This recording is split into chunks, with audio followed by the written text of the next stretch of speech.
It's opening time. I got this drone because it weighs 249 and you don't have to get a license for it, unlike my Maverick 3 Pro, which you need a license for. So enjoy.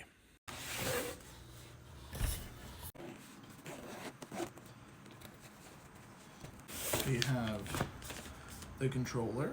We have the batteries and charger. We have the drone. And that's it.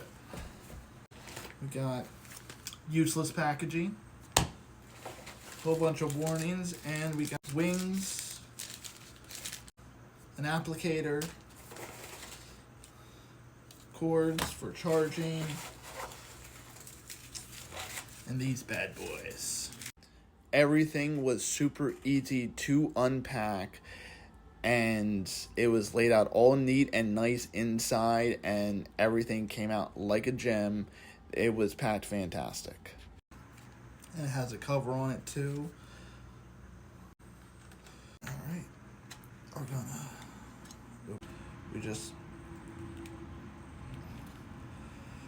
pop this bad boy open like that. Just kind of flip it out. Flip it out.